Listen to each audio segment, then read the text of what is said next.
بسم اللہ الرحمن الرحیم۔ السلام علیکم ناظرین، آپ یوٹیوب چینل دیکھ رہے ہیں، میں عمران خان ہوں۔ سب سے پہلے ایک مرتبہ پھر پاکستان ایئر فورس نے اٹیک کیا افغانستان پہ، اور کابل اور ننگرہار پہ حملے کیے گئے ہیں۔ اور جو پاکستان کی طرف سے خبر جاری کی گئی وہ یہ ہے کہ دہشت گردوں پہ حملے کیے گئے ہیں، اور جو کچھ عسکری مقامات اور اہداف ہیں انہیں نشانہ بنایا گیا ہے۔ یہ دعویٰ پاکستان کی جانب سے کیا گیا، لیکن افغانستان سے کچھ تصاویر، ویڈیوز اور انٹرویوز سامنے آئے ہیں، اور افغانستان کی حکومت نے ایک دعویٰ کیا ہے، خاص طور پہ افغانستان کی وزارت اطلاعات اور وزارت صحت۔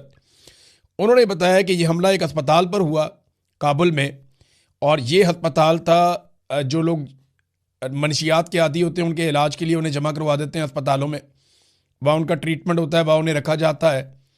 تو یہ اس نوعیت کا ہسپتال تھا، اور کافی بڑا ہسپتال تھا۔ یہاں پہ 1000 سے زائد لوگ مبینہ طور پہ بتایا جا رہا ہے کہ موجود تھے۔ اس ہسپتال کے اوپر بمباری ہو گئی ہے، اور اس کے نتیجے میں جو ڈیفرنٹ اطلاعات آ رہی ہیں، جو ایک انفارمیشن دی ہے افغانستان کی وزارت صحت نے، انہوں نے 200 سے زائد افراد بتایا، اور کچھ مقامی جو صحافی ہیں وہ دعویٰ کر رہے ہیں کہ 400 تک لوگ وہاں پہ جاں بحق ہو گئے ہسپتال کے اوپر جو اٹیک ہوا ہے۔ اب پاکستان کی جو سرکار ہے یا پاکستان کے جو عسکری ذرائع ہیں ان کے دعوے ہیں کہ جی ایسا کچھ نہیں ہوا، ہم نے تو صرف عسکری اہداف کو نشانہ بنایا جہاں سے پاکستان میں دہشت گردی ہو سکتی ہے۔ جبکہ افغانستان کی گورنمنٹ اور ان کی وزارت وہ یہ کہہ رہے ہیں کہ اب پاکستان نے جو ایریل سٹرائک کیا ہے، فضائی حملہ کیا ہے، اس کے نتیجے میں اسپتال کے اوپر بم گرے ہیں اور وہاں پہ لوگ جاں بحق ہوئے ہیں۔ اب اس کی مزید تحقیقات ہوں گی، عالمی ادارے اس پہ بات کریں گے تو پتہ چلے گا کہ کیا ہوا، لیکن بڑا افسوسناک واقعہ ہے۔ یہ بم کسی کا بھی گرا ہو، کہیں سے بھی آیا ہو، یہ کسی نے بھی تباہی کی ہو، لیکن یہ خطے میں امن اور استحکام کے لیے کوئی اچھی چیز نہیں ہے کہ اتنے بڑے پیمانے پہ لوگ جو ایک بلڈنگ کے اندر بند ہے، کیونکہ آپ یاد رکھیے گا جہاں پہ ایسے مریضوں کا علاج کیا جاتا ہے جو منشیات کے عادی ہوں، ان اسپتالوں کو تالے لگے ہوئے ہوتے ہیں، وہاں سیکیورٹی کا بڑا کڑا انتظام ہوتا ہے، اور کوشش کی جاتی ہے کہ وہاں سے باہر نہ نکل سکیں یہ لوگ، کیونکہ یہ بھاگنے کی کوشش کرتے ہیں دوران علاج۔ تو ایسی جگہ کے اوپر حملہ کیا گیا جہاں سے لوگ باہر بھی نہیں جا سکتے تھے، تو یہ بڑا خوفناک ہے۔ اب پاکستان کی گورنمنٹ تو تردید کر رہی ہے، ذرائع سے ابھی تک تردید آ رہی ہے، اور جب اس کی کنفرمیشن آئے گی چیزوں کی تو نیکسٹ ویلاگ میں ہم آپ کو باقی کچھ بتانے کے قابل ہو جائیں گے۔ ڈونلڈ ٹرمپ نے ایک بڑی لمبی پریس کانفرنس کر دی ہے۔ دیکھیں، امریکہ جب جنگ جیت رہا ہوتا ہے نا تو پھر وہ انجوائے کر رہے ہوتے ہیں، پھر صرف جیسچرز دے رہے ہوتے ہیں، پھر سارے لوگ کچھ اور بول رہے ہوتے ہیں، لیکن جب امریکہ جنگ نہیں جیت رہا تو حالات بہت خراب ہیں۔ ڈونلڈ ٹرمپ امریکہ کے اندر انٹرنل پالیٹکس میں بہت بری طرح پھنس گئے ہیں۔ ڈونلڈ ٹرمپ کی حمایت ختم ہوتی جا رہی ہے، حتیٰ کہ اسرائیل کی جو حمایت ہے امریکہ میں وہ بھی کم ہو رہی ہے۔ ابھی ایک نیا سروے کروایا گیا ہے، اور اس سروے کے نتائج یہ بتاتے ہیں کہ ڈونلڈ ٹرمپ کی مقبولیت تو ویسے ہی فارغ ہو گئی، اور یہ جو جنگ ہے اس کو امریکن سمجھتے ہیں کہ یہ اسرائیل کی جنگ ہے، امریکہ کی جنگ نہیں ہے۔ یہ 84% اسرائیلی یہ سمجھتے ہیں، CNN نے جو سروے کروایا۔ اور ابھی ایک اور سروے میں اسرائیل کی حمایت امریکہ میں کم ہو گئی ہے۔ یہ جو ابھی غزہ کے اندر ہوا اس کی وجہ سے، اور خاص طور پہ ایران کے اوپر جو اٹیک کیا امریکہ نے اور اسرائیل نے مل کر، امریکن یہ سمجھتے ہیں کہ یہ نیتن یاہو کی وجہ سے ہوا اور امریکہ بھی پھنس گیا۔ بہرحال ڈونلڈ ٹرمپ نے ایک بڑی لمبی پریس کانفرنس کی، اس میں سوالات اور جواب بھی ہوئے۔ ڈونلڈ ٹرمپ کے ساتھ باقی لوگ بھی موجود تھے۔ جو اہم باتیں ڈونلڈ ٹرمپ نے کہیں پریس کانفرنس میں وہ میں آپ کے سامنے رکھتا ہوں، پھر آپ کو بڑی انٹرسٹنگ چیزیں میں بتاؤں گا۔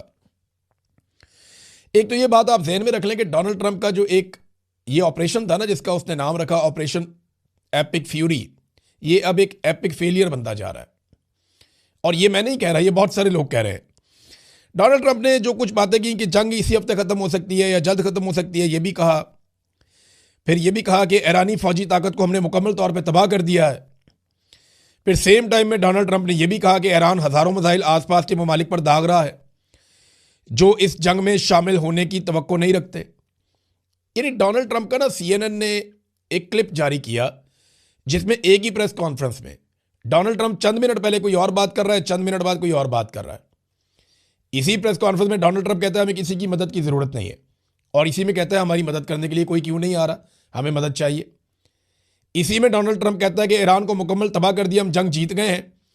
اسی میں ڈونلڈ ٹرمپ کہتا ہے کہ جناب آپ نئے ہرمز کو کھلوانے کے لیے سب کو آگے آنا پڑے گا، امریکہ کو مدد چاہیے۔ اور اسی میں ڈونلڈ ٹرمپ کہتا ہے کہ اب ایران کے پاس بہت تھوڑے سے میزائل، چند ڈرون رہ گئے ہیں۔ اسی میں کہہ رہا ہے کہ وہ بہت بڑے پیمانے پہ حملے کر رہا ہے۔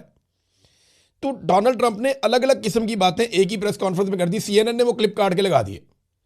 سی این این ڈونلڈ ٹرمپ سے بدلے لے رہا ہے جو کچھ ڈونلڈ ٹرمپ نے سی این این کے ساتھ کیا ماضی میں. بہرحال ڈونلڈ ٹرمپ نے کہا کہ ایرانی فوجی قوت کو ہم نے تباہ کر دیا ہے, اس جنگ کے بعد دنیا زیادہ محفوظ ہو جائے گی.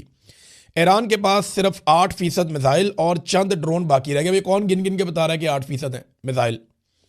ایران تو کہہ رہا ہے کہ ان کے پاس بہت سارے ہیں. پھر انہوں نے کہا جی کچھ ممالک نے ہمیں مایوس کیا ہے اور انہوں نے جنگ میں تعاون نہیں کیا. نیٹو کے حوالے سے ڈونلڈ ٹرمپ نے کہا کہ ہم نے نیٹو پر اربوں ڈالر خرچ کیے ہیں مگر وہ ہمارے دفاع کے لیے موجود نہیں ہے اور آبنائے حرمت پہ ہمیں مدد نہیں دی گئی. امریکہ کا صرف 1% تیل آتا ہے آبنائے حرمت سے, جبکہ چین 90%, جاپان 95%, کوریا اپنا 35% تیل آبنائے حرمت کے رستے سے حاصل کرتا ہے. یہ تمام ممالک اپنے بحری بیڑے بھیجیں اور ان کی یہ ذمہ داری بنتی ہے. اب ڈونلڈ ٹرمپ ان تمام ممالک کو کہہ رہے ہیں کہ آؤ اور آ کر مدد کرو اور آبنائے حرمت کو کھلواؤ, ہم سے نہیں کھل رہا. تو یہ تمام ممالک جانتے ہیں کہ اس کو کھلوانے کا سب سے آسان طریقہ یہ ہے کہ جنگ بندی ہو جائے, اسرائیل اور امریکہ یہاں سے پیچھے ہٹ جائیں تو ایران آٹومیٹکلی اس کو کھول دے گا, کیونکہ ایران کی لڑائی عربوں کے ساتھ تو ہے ہی نہیں. ایران نے تو آبنائے حرمت کو بند کیا صرف اور صرف ڈونلڈ ٹرمپ کو تکلیف دینے کے لیے یا دنیا کو یہ باور کروانے کے لیے یہاں جنگ لگی ہوئی ہے, تمہیں فرق پڑنا چاہیے. کیونکہ اگر آبنائے حرمت بند نہیں ہوتا تو امریکہ اور اسرائیل چاہے 5 سال مارتے رہے ایران کو, دنیا کو پرواہ نہیں ہے, سب کا تیل جا رہا ہے. لیکن اگر وہ بند ہو جاتا ہے, وہاں پہ جہاز خطرے میں آ جاتے ہیں, تو پھر دنیا کو فکر کرنے کی ضرورت ہے. تو ایکچولی ایران نے دنیا کو جھنجھوڑا ہے اس کے ذریعے سے, اور اس کے ساتھ جو بھی بات کرتا ہے ایران کے ساتھ جتنے بھی لوگوں کی بات ہوئی ہے وہ یہی کہتے ہیں ہر ایک کو کہ جناب آپ جنہوں نے ہم پہ حملہ کیا ہوا ہے ان کو روکیں, ہم تو مجبور ہیں. وہ کہتے ہیں جی ہماری معیشت متاثر ہو رہی ہے, تو ایرانی کہتے ہیں ہماری 40 سال سے معیشت متاثر ہو رہی ہے, 40 سال سے زائد ہو گئے ہم پہ پابندیاں لگی ہوئی ہیں, ہم کہاں جائیں, ہمارے بارے میں کون سوچے گا. تو وہ ایران کے پاس جواب ہے ہر چیز کا. پھر ڈونلڈ ٹرمپ نے برطانیہ سب سے اہم اتحادی ہوا کرتا تھا امریکہ کا. ڈونلڈ ٹرمپ نے برطانیہ سے کہا کہ ہمیں برطانیہ کی ضرورت نہیں ہے, ہم پہلے ہی جنگ جیت چکے ہیں. کچھ ممالک آبنائے حرمت کو محفوظ بنانے کے لیے آگے بڑھ رہے ہیں, ان کا نام نہیں لیا ڈونلڈ ٹرمپ نے. کون سے ممالک آگے بڑھ رہے ہیں؟ کیونکہ ابھی تک جن ممالک کا پتہ چلا, چاہے وہ اٹلی ہے, جرمنی ہے, فرانس ہے, اسپین ہے, بیلجیم ہے, برطانیہ ہے, آسٹریلیا ہے, جاپان ہے, ساؤتھ کوریا ہے اور کینیڈا ہے. یہ میں نے 10 ممالک کا نام تو آپ کے سامنے میں نے لے لیا, اور دنیا کے بڑے اور تگڑے ملک ہیں یہ. ان میں سے تو کوئی اس لڑائی کے اندر نہیں اتر رہا. ابھی یونان کے 2 جو ٹینکرز ہیں وہ وہاں سے گزرے ہیں, تو یونان اس لڑائی میں کیوں آئے گا؟ ترکی بھی اس لڑائی میں نہیں آئے گا. عرب ممالک نے بڑی سمجھداری دکھائی, انہوں نے لڑائی سے اپنے آپ کو دور رکھا. اور ہاں, میں آپ کو وہ خبر دے دوں کہ میں نے پچھلے ویلاگ میں آپ سے کہا تھا نا کہ یہ دعویٰ کیا گیا نیو یارک ٹائم کی جانب سے اور اس سے پہلے واشنگٹن پوسٹ کی جانب سے کہ ڈونلڈ ٹرمپ نے جو کچھ بھی ایران کے ساتھ کیا اس کے پیچھے محمد بن سلمان ڈونلڈ ٹرمپ سے مبینہ طور پہ یہ خبریں چھاپی گئیں کہ وہ کہہ رہے تھے کہ یہ کرو. لیکن ایک مرتبہ پھر سعودی عرب سے جو سورسز ہیں انہوں نے تردید کی ہے, انہوں نے کہا جی ایسا کچھ محمد بن سلمان نے نہیں کہا, اور یہ لڑائی جو ہے وہ ہمارے گلے نہ ڈالی جائے. تو سعودی عرب تو بار بار یہ کہتا ہے کہ ہم لڑائی نہیں لڑنا چاہتے ایران کے ساتھ, ہم پرامن طریقے سے رہنا چاہتے ہیں. ایک اور چیز ڈونلڈ ٹرمپ نے جب سوالات پوچھے گئے تو انہوں نے کہا جی مجھے نہیں پتا کہ آیت اللہ مجتبیٰ خامنئی زندہ ہیں یا نہیں ہیں, لیکن یہ بات بہت سارے لوگ کہتے ہیں کہ وہ زخمی ہے یا معذور ہو چکے ہیں. اس قسم کی باتیں ڈونلڈ ٹرمپ نے کی. پھر انہوں نے کہا جی ایران کی ساری قیادت ختم ہو گئی ہے, ہم کس سے مذاکرات کریں ہمیں معلوم نہیں ہے. 100 سے زیادہ بحری جہاز انہوں نے کہا جی ہم نے تباہ کر دیے ہیں, 7,000 اہداف کو ہم نشانہ بنا چکے ہیں. اور یہ ڈونلڈ ٹرمپ نے پہلی مرتبہ اعتراف کیا کہ جو اہداف نشانہ بنائے وہ ملٹری اور کمرشل تھے. عمران خان صاحب کے ساتھ جیل میں کیا کیا سلوک ہو رہا ہے وہ تمام چیزیں درست ثابت ہوئی. میں نے آپ کو بتایا کہ ان سے ٹی وی, اخبار, بہت ساری سہولیات لے لی گئی ہیں, انہیں باہر نہیں نکلنے دیا جاتا, ان کے سیل کی بجلی بند ہے. پھر میں نے آپ کو یہ بھی بتایا کہ کیسے بڑے بڑے بلب لگائے گئے تاکہ وہاں پہ حشرات اکٹھے ہو جائیں اور عمران خان صاحب تکلیف میں آئے. تو وہ ساری چیزیں جو میں نے آپ کو بتائی تھیں وہ درست ثابت ہوئیں, اور عمران خان صاحب کی صحت بھی خراب تھی. اور اب جو میں خبر آپ کو بتانے والا ہوں یہ ابھی تھوڑی دیر پہلے مجھے موصول ہوئی, پھر میں نے 1-2 ذرائع سے کنفرم کی. بڑی مشکل سے اس کی کنفرمیشن ملی ہے, میں کل رات سے اس کے پیچھے لگا ہوا تھا, کیونکہ پاکستان تحریک انصاف کے کچھ لوگ یہ کلیم کر رہے تھے کہ عمران خان صاحب کو جیل سے شفٹ کر دیا گیا ہے, اور کچھ لوگ یہ کہہ رہے تھے کہ ان کی جان کو شدید خطرہ ہے. اور کسی جگہ پہ شاید یہ ڈسکشن ہوئی ہے کہ عمران خان صاحب کو اگر کچھ ہو جاتا ہے تو پاکستان میں اس کا رد عمل کس لیول کا آئے گا. دوسرا، پاکستان تحریک انصاف کی جو قیادت ہے ان کے بارے میں بہت مطمئن ہے حکومت یا اسٹیبلشمنٹ کی، یہ زیادہ کچھ کر نہیں پائے گی. لیکن پبلک کا ریئیکشن کیا ہوگا اس کے بارے میں کسی کو ابھی بھی کوئی اندازہ نہیں ہے. میرا اندازہ میں نے آپ کو پچھلے ویلاگ میں بتایا کہ اگر خدا نہ خواستہ عمران خان صاحب کو کچھ ہوتا ہے تو پاکستان کے 80% سے زیادہ لوگ بھڑک اٹھیں گے. لوگوں کی اس وقت پاکستان میں عمران خان صاحب سے امید ہے. آخری امید تو کچھ بھی نہیں ہوتی، لیکن لوگوں کو عمران خان صاحب سے بڑی امید ہے اور لوگ یہ سمجھتے ہیں کہ یہ شخص ہماری زندگیاں بدلے گا. لیکن اگر عمران خان صاحب کو کچھ ہو گیا، کیونکہ ابھی لوگ اسی امید پہ بیٹھے ہوئے کہ عمران خان صاحب باہر آ جائیں گے، کچھ کو لگتا ہے کہ عدالتوں کے ذریعے آ جائیں گے، کچھ کو لگتا ہے کہ بہت سزا ہو گئی ہے، الٹیمیٹلی باہر آ ہی جانا ہے، کچھ کو لگتا ہے کہ پاکستان نئے الیکشن میں چلا جائے گا، کچھ یہ سمجھتے ہیں کہ بین الاقوامی دباؤ بہت بڑھ رہا ہے، تو اس لیے سارے لوگ سٹرگل کر نہیں رہے. لیکن جس طرح مارشل لاء کا اور ایک کرفیو کا سما پورے پاکستان میں بنایا جاتا ہے، اس کے بعد احتجاج کرنا بھی تقریباً ناممکن ہوتا ہے. اس کے باوجود لاکھوں لوگ نکلے تھے. ایک سورس نے یہ بات کی ہے کہ عمران خان صاحب کی کچھ طبیعت ٹھیک نہیں ہے، وہ تھوڑا سست دکھائی دے رہے ہیں اور ان کو جو کھانا دیا جا رہا ہے شاید وہاں پہ کوئی کمپرومائز ہے. عمران خان صاحب خود کئی دفعہ کہہ چکے ہیں، ان کے ساتھی کہہ چکے ہیں کہ ان کو سلو پوائزن کرنے کی کوشش کی جا رہی ہے. اس وقت عمران خان کو جان سے مارنے کی خبریں بھی آ رہی ہیں. خدا نہ خواستہ اگر عمران خان صاحب کو سلو پوائزن کیا گیا یا کسی حادثے میں یا کسی بھی واقعے میں عمران خان صاحب کو کچھ بھی ہوتا ہے تو یہ پورا نظام اور سسٹم سب لوگ یہ سمجھ لیں کہ الزام جو ہے وہ اس وقت جتنے بھی لوگ صاحب اقتدار ہیں یا جن کے پاس پاور ہے، یہ سارا الزام ان کے اوپر آ جائے گا. اسپیشلی پاکستان کی اسٹیبلشمنٹ بہت بری طرح پھنس جائے گی. اس کے بعد ایک اور حکم نامہ آیا ہے، وہ میں آپ کے ساتھ شیئر کر دیتا ہوں کہ اب تک کی میری اطلاع کے مطابق عمران خان صاحب کو اڈیالہ جیل سے شفٹ کرنے کا فیصلہ کر لیا گیا ہے. یہ حکم آ گیا ہے، یہ فیصلہ بھی کر لیا گیا ہے اور یہ حکم جیل خانہ جات کا جو عملہ ہے ان کو پہنچ گیا ہے. یعنی انتظامیہ کو یہ پتا چل گیا ہے کہ اب عمران خان صاحب کو یہاں سے شفٹ کرنا ہے. ان کے انتظامات کیے جائیں گے، ہو سکتا ہے آج کیا جائے، ہو سکتا ہے کل کیا جائے. لیکن اب جو اطلاع ہے میرے پاس اس کے مطابق عمران خان صاحب کو جیل سے شفٹ کر دیا جائے گا کسی اور جگہ پہ. اب کہاں شفٹ کیا جائے گا؟